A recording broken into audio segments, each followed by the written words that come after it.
Competitive எக்ஸாமுக்கு பகுபத உறுப்பிலக்கணம் எப்படி பிரிக்கணும் அப்படின்னா இடைநிலை என்னெல்லாம் வருதுன்னு பாருங்கள். இறந்த கால இடைநிலை, நிகழ்கால இடைநிலை, எதிர்கால இடைநிலை, எதிர்மறை இடைநிலை. இறந்த காலத்துக்கு இத்து, இட்டு, இரு, இன்னு இது வந்துச்சுன்னா நம்ம இறந்த கால இடைநிலைன்னு டிக்ளேர் பண்ணிடலாம். நிகழ்கால இடைநிலை கிறு, கின்று, ஆனின்று. எதிர்கால இடைநிலைக்கு இப்பு, இவ்வு. எதிர்மறை இடைநிலைக்கு எதிர்மறைனாலே ஆப்போசிட் இல்லை அப்படின்னு சொல்கிற மாதிரி வருது. இல்லு, அள்ளு. அதோட ஆ அப்படிங்கிற எழுத்தையும் சேர்த்துக்கலாம். அப்புறம் விகுதிகள் தன்மை, ஒருமை, வினைமுற்று விகுதி.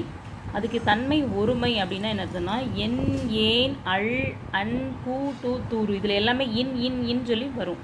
ஓகேவா?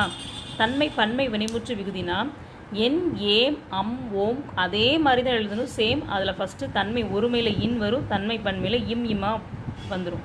சரி, ஏதாவது ஒன்று படித்தா போதும். படற்கை ஆண்பால் வினைமுற்று விகுதினா அன், ஆன். ஆண்கிறதுக்கு 3 சொல்லி இன் வரும், இங்கே 2 சொல்லி. படற்கை பெண்பால் அதே மாதிரி தான் அள், ஆள். ஓகேவா? வினைமுற்று விகுதிகள் ஈஸியாக இருக்கும், படிச்சுக்கோங்க. தேங்க்யூ.